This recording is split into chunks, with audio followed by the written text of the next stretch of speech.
Assalamu alaikum warahmatullahi wabarakatuh. How are you, dear student? My name is Hafiz Nadeem and you're watching Infotech Hafiz IT. Today we are going to start HTML table.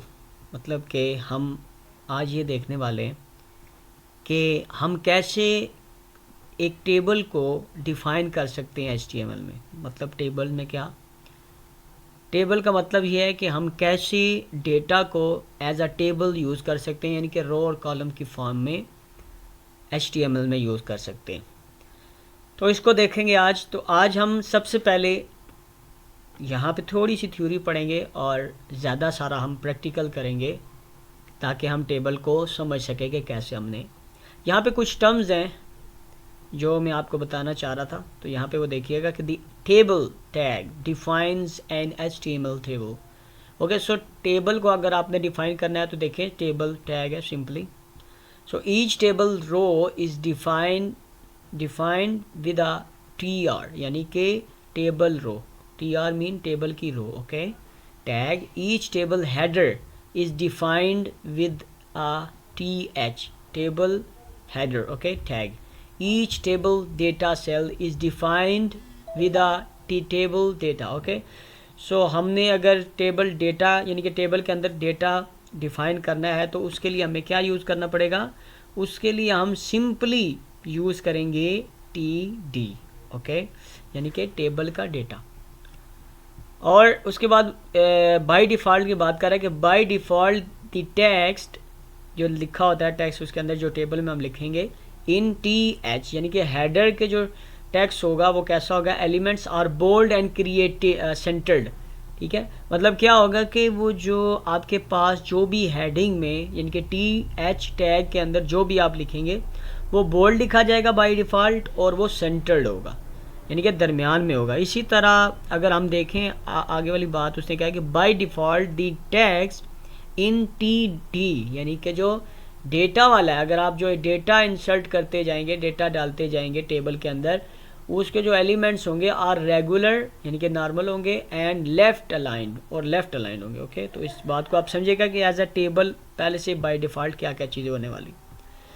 तो इसके लिए फ़ौरन से हम चलते हैं अपने code पे चलते हैं। ठीक है, तो यहाँ पे नीचे वाली साइड आते हैं और यहाँ पे हम क्या करते हैं कि मैं क्या करता हूँ कि टेबल को डिफ़ाइन करता हूँ एक डिव में। ओके, सो एक डिव में मैं, क्योंकि डिव एक ब्लॉक एलिमेंट है, वहाँ पे मैं डिफ़ाइन करने वाला हूँ टेबल को। तो टेबल को डिफ़ाइन करने के लिए हमारे पास कौन सा टैग है, टेबल। ओके, सो टेबल मैंने लिखा। ओके, टेबल आपने डिफ़ाइन कर दिया, अब आप टेबल बना लेंगे। तो नॉर्मल सी बात है, जब हम टेबल बनाते हैं तो हम क्या करते हैं, हम रोज़ डिफ़ाइन करते हैं, कॉलम को डिफ़ाइन करते हैं और डेटा लिखते हैं। तो यहाँ पे मैं सबसे पहले जो क्या करने वाला हूँ, टेबल की रो को डिफ़ाइन करने वाला हूँ सिंपली। ओके, सो मैं कहता हूँ कि टेबल की जो रोज़ हैं वो कितनी हों, एक रो पहली वाली रो है उसमें मैं कहता हूँ टेबल की पहली रो। अब देखते जाएं टेबल बन रहा है। सबसे पहले मैंने टेबल को डिफ़ाइन किया, उसके बाद मैंने टेबल की रो यानी कि फर्स्ट रो, तो टेबल की जो पहली रो है उसमें मैं टेबल की हेडिंग लिखना चाहता हूँ, मैं तो हेडर बनाना चाहता हूँ। तो हेडर जो है वो मैं कितने बनाना चाहता हूँ, मैं कहता हूँ कि हेडर जो है ना, टेबल का जो हेडर है वो कितने होने चाहिए, 3, यानी कि 3 हेडिंग्स होनी चाहिए टेबल की। Okay, so 1 2 and 3। Okay, so like मैं कहता हूँ कि मैं एक टेबल बना रहा हूँ जिसको ना ऊपर सब्जेक्ट्स के नाम होंगे और नीचे सब्जेक्ट्स के नंबर होंगे। ठीक है, तो डिफरेंट सब्जेक्ट, तो मैं यहाँ पे ले लेता हूँ लाइक मैथ, यहाँ पे इंग्लिश, ओके यहाँ पे इंग्लिश, और उसके बाद यहाँ पे मैं एक ले लेता हूँ उर्दू। तो उसने कहा था कि भाई आप जो भी TH यानी कि टेबल के हेडर में जो चीज़ लिखोगे वो बोल्ड लिखी आएगी। ओके, सो यहाँ पे मैं इसको करता हूँ सेव। अभी टेबल पूरा नहीं बना, अभी हमने सिर्फ एक ही रो को डिफ़ाइन किया। तो चले देखते हैं ये रो हमारी बनी है कि नहीं बनी। ओके, सो यहाँ पे मैं इसको करता हूँ रिफ़्रेश करने के बाद हम नीचे आते हैं तो आप देखेंगे यहाँ पे हमारे पास लिखा आ गया मैथ, इंग्लिश और उर्दू। ओके, सो अब मैं यहाँ पे क्योंकि बैक बैकग्राउंड इसका जो है वो इमेज है, तो इसलिए हमें सही नज़र नहीं आ रहा टेक्स्ट ना। तो मैं क्या करता हूँ कि बैकग्राउंड को यहाँ से रिमूव कर लेता हूँ। ओके, सो बैकग्राउंड को हम यहाँ से रिमूव कर लेते हैं। ओके, तो यहाँ पे रिमूव करने के लिए मैं इन सारी चीज़ों को हटा भी सकता हूँ, बट मैं सिर्फ इसको फ़िलहाल हटा रहा हूँ। ओके, तो इमेज का पाथ ही मैं प्रोवाइड नहीं करता तो वो इमेज उठाएगा ही नहीं। ओके, सो समझो कि हमने बैकग्राउंड मिटा दिया। ओके, तो बैकग्राउंड नहीं आएगा। तो आप ये देख सकते हैं हमारे पास बोल्ड कलर में लिखे आगे, मतलब बोल्ड में टेक्स्ट जो है वो लिखा आ गया, मैथ, इंग्लिश और उर्दू। ये पहली रो हमने डिफ़ाइन कर लिया। ओके, सो अब हमने क्या करना है कि मैं कहता हूँ कि भाई पहली रो हमने डिफ़ाइन कर ली, अब मैं चाहता हूँ कि हम बाकी की रोज़ भी डिफ़ाइन करें। पहली रो के अंदर यही आने वाला मैं कह रहा हूँ। उसके बाद कहता हूँ जी एक और रो, मैं दूसरी रो लेता हूँ, ठीक है, और उस रो के अंदर मैं क्या करता हूँ कि मैं उसमें डेटा को डिफ़ाइन करता हूँ। तो डेटा को डिफ़ाइन करने के लिए हमारे पास है टेबल का डेटा, यानी कि टेबल TD, टेबल का डेटा। ओके, सो क्योंकि रो जो हमारे पास हेडिंग है वो 3 है, तो टेबल के डेटा भी ओबियसली जो है वो 3 हो गए। तो इसीलिए हाँ, लाजमी नहीं है कि आप 3 लिख सकते हैं, मतलब आप खाली भी छोड़ सकते हैं। टेबल में कोई डेटा खाली भी हो सकता है, मिसिंग भी हो सकता है। ओके, सो हम यहाँ पे सारे के सारे लिख रहे हैं। मैं कहता हूँ जी मेरे जो है ना 100 में से मैथ मेरी कमज़ोर है इसलिए 55 इसके कर लें, और इंग्लिश या 85 ठीक ही है। और उसके बाद हमारे पास जो उर्दू है उसमें तो ये ना 95 तो होने चाहिए कम से कम। ओके, सो मैं ऐसे कह देता हूँ। ओके, सो अब देखते हैं कि क्या होता है, क्या निकल के आता है। मैं इसको रिफ़्रेश कर रहा हूँ, तो अब आप देख सकते हैं उसने कहा था कि भाई जो TD में आप यूज़ करेंगे वो नॉर्मल होंगे और लेफ़्ट अलाइन होंगे, यानी कि आप देख रहे हैं ये टेक्स्ट ये सेंटर में और इसके लेफ़्ट अलाइन में ये आ गया। ठीक है, तो अभी आपको ये जो है ना अच्छे तरीके से मतलब सही समझ नहीं आ रही होगी। उसकी एक वजह है, क्योंकि उसकी वजह ये है कि हमारे पास जो है क्या कहते हैं, अभी हमने बॉर्डर वगैरह कुछ भी नहीं लगाया। तो चलते हैं अपनी नेक्स्ट जो रो है उसकी तरफ चलते हैं। तो ये तो एक बच्चे के नंबर हो गए, मार्क्स हो गए। मैं चाहता हूँ कि इसी तरह के मैं 3 1 2 3 ओके, सो 3 जो है मैं डिफ़ाइन करता हूँ और यहाँ पे हम फ़ौरन से जाते हैं और अब देखते हैं कि क्या निकल के आता है। तो आप देख रहे हैं एक टेबल की फॉर्म आपको नज़र आ रही है। ये हमारे पास रोज़ हैं, सारी 4 रोज़ हमने डिफ़ाइन कर लिए हैं, एक हेडर वाली और 3 ये वाली, 1 2 3, और ये हमारे पास कॉलम है और ये हमारे पास रोज़ है। ओके, यानी कि 3 कॉलम्स हैं और रो हमारे पास कितनी है, 1 2 3 4। ओके, तो ये 4/3 का मैट्रिक्स फॉर्म, यानी कि एक टेबल हमारे पास जो है, मैट्रिक्स भी ऐसे होता है, तो टेबल फॉर्म एक हमारे पास बन के निकल आया, बन गया। ओके, अब मैं चाहता हूँ कि भाई ये सही समझ नहीं आ रही, को बॉर्डर वगैरह लगाते हैं ताकि हमें और क्लियर हो जाए। ओके, सो उसके लिए हम क्या करेंगे, वैसे स्टाइलिंग के लिए हमने CSS को ही यूज़ करना है, बट यहाँ पे हम स्टाइल के लिए क्या करते हैं, यहाँ पे हमें अगर स्टाइल करना है तो हम जिसको स्टाइल करते हैं उसको उसके आगे हम इनलाइन स्टाइल यूज़ करते हैं HTML में। तो HTML में यहाँ पे मैं क्योंकि अभी तक आपको मैंने इनलाइन स्टाइल ही बताया, तो इसलिए मैं आपको इनलाइन स्टाइल ही लेके चलूँगा। बॉर्डर मैं कहता हूँ 5 पिक्सल बॉर्डर दे दो, सॉलिड कर लो, और कलर में इसका दे देता हूँ लाइक वाइट बैकग्राउंड है तो कलर रेड दे देता हूँ, तो थोड़ा अच्छा लगेगा। ओके, तो आप देखते हैं बॉर्डर मैंने दे दिया टेबल को, तो देखते हैं आप कैसे आते हैं। तो आप देख सकते हैं जो है ना वो टेबल को बॉर्डर आ गया।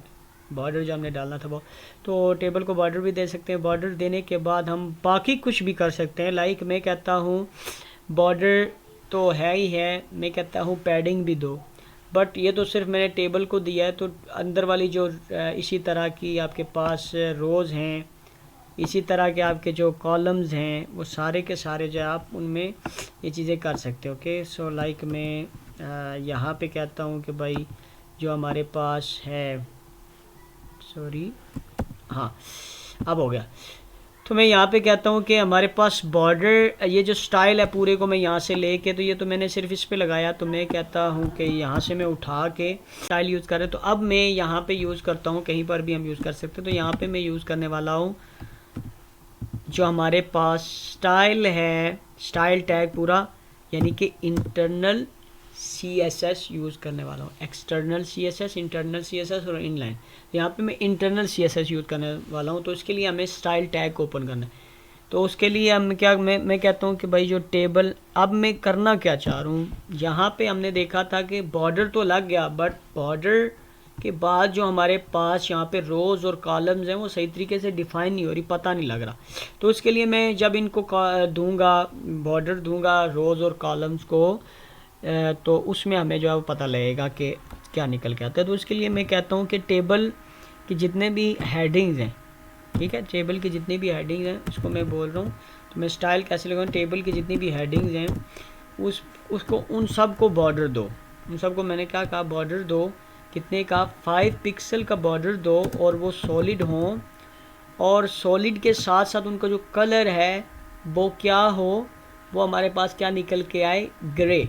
ओके, सो मैं लाइक कहता हूँ ग्रे कलर आए। ओके, उसके बाद मैं कहता हूँ कि यही काम टेबल की जो डेटा है, जितना डेटा है ना, उनके साथ भी यही काम करो। ओके, सो देखते हैं अब क्या निकल के आता है। तो मैं यहाँ पे इसको करने वाला हूँ रिफ्रेश। तो यहाँ पे आप देख सकते हैं कि हमने इजीली जो है वो यहाँ पे भी बॉर्डर को लगा दिया। अच्छा, तो यहाँ पे अब मैं क्या करने वाला हूँ कि मैं कहता हूँ कि भाई पैडिंग भी दो। ठीक है, तो पैडिंग देने के लिए मैं यहाँ पे पैडिंग यूज़ करता हूँ। पैडिंग मैं कहता हूँ 5 पिक्सल की पैडिंग हो चारों तरफ। ठीक है, तो 5 पिक्सल की पैडिंग हो। तो अब आप देख सकते हैं कि यहाँ पे हर एक टेबल के दरम्यान जो है वो 5 पिक्सल की पैडिंग आपको नज़र आ रही है, यानी कि चारों तरफ से 5 पिक्सल। ओके, तो ये था हमारे पास कि कैसे हम डेटा को बॉर्डर दे सकते हैं, कैसे हम जो है वो वैल्यूज़ को इंसर्ट कर सकते हैं, कैसे एक जो है वो टेबल हम बना सकते हैं HTML को यूज़ करते हुए। तो हमने डिफरेंट किस्म के और भी स्टाइल्स हम यूज़ कर सकते हैं। ठीक है, तो उसके लिए अगर मैं कहूँ कि मुझे ये वाला जो डायरेक्ट टेबल का स्टाइल हमने यहाँ पे दिया इन लाइन, उसको हम यहाँ पे भी ले सकते हैं। तो मैं कहता हूँ कि मुझे क्या चाहिए कि स्टाइल में कहता हूँ कि टेबल, जो हमारे पास टेबल है उसके लिए स्टाइल में कुछ और भी करना चाह रहा हूँ। तो मैं कहता हूँ लाइक टेबल का जो बैकग्राउंड है, ठीक है, वो हो जाए कैसा कि वो ग्रे हो जाए। सो ग्रे, बॉर्डर भी ग्रे तो समझ नहीं आएगी, इसीलिए मैं कहता हूँ लाइट ब्लू कर लेते हैं। ओके, सो लाइट ब्लू हमने कर लिया, सेव कर लिया। तो इस तरह के हम जो है डिफरेंट सिनेरियोज़ को यूज़ करके तो हम देख सकते हैं। तो इसको मैं, तो आप देख सकते हैं टेबल एक हमारा बन गया, तो ब्लू कलर हुआ है। तो अब इसका रेड कलर थोड़ा सा अजीब लग रहा है, मैं इस रेड को ना करते हुए ब्लैक बॉर्डर ले लेता हूँ, तो कैसा लगेगा देखते हैं। तो ब्लैक कर लेते हैं इसको। तो मैंने आपको जैसे कि बताया हुआ है कि आपने खेलना है इसके साथ, जितना आप खेलेंगे उतना सीखेंगे। ओके, सो बहुत से बच्चे होते हैं जिनको खेलने की शौक़ होती है, मैं भी हूँ। तो इसी तरह अब आप देखें हम थोड़ा सा खेलें इसके साथ तो कितना अच्छा लग रहा है। ठीक है, यहाँ पे आप देख रहे हैं प्रॉपर एक टेबल की शेप आ गई। अच्छा, मैं कहता हूँ कि भाई ये टेबल छोटा सा नज़र आ रहा है, मुझे ना इसकी विड्थ मैक्सिमम नज़र आए। तो सिंपली क्या करोगे, विड्थ को मैं 100% कर दूँगा। ठीक है, तो 100% करने से वो पूरे जो हमें जो है वो नज़र आना शुरू हो जाएगा। ओके, मैंने इसकी जो विड्थ है वो 100% कर दी। तो डिफरेंट किस्म के सिनेरियोज़ हैं, बहुत सारी प्रॉपर्टीज़ हम पहले यूज़ कर चुके हैं, उन्हीं को आपने देखना है। आप देख सकते हैं मैथ, और यहाँ पे बड़े मज़े की मैं आपको बात बताऊँ जो कि हमने पढ़ा है कि भाई ये बोल्ड होगा, यहाँ पे वाज़े तौर पे नज़र आ रहा है कि हमारे पास जो TH में जितने भी टेक्स्ट है वो बोल्ड है और सेंट्रलाइज है। ओके, इसी तरह इसका हमने पढ़ा था कि TD को जो आप जैसा भी यूज़ करेंगे TD, तो TD का जो टेक्स्ट है वो क्या होगा कि वो नॉर्मल होगा और वो लेफ़्ट अलाइन होगा। तो आप देख सकते हैं ये दोनों बातें यहाँ पे प्रूफ होती हैं बड़े अच्छे तरीके से। सो उम्मीद करता हूँ कि आज का लेक्चर आपको जो है वो पसंद आया होगा, समझ आई होगी आपको। तो फिर भी अगर आपको कोई चीज़ पसंद नहीं आई, पसंद नहीं आई क्या क्यों, फिर भी अगर आपको कोई चीज़ समझ नहीं आई तो उसके लिए आप दोबारा वीडियो को रिवाइज भी कर सकते हैं और कमेंट सेक्शन में मुझसे पूछ भी सकते हैं। थैंक यू वेरी मच, जज़ाकल्लाह।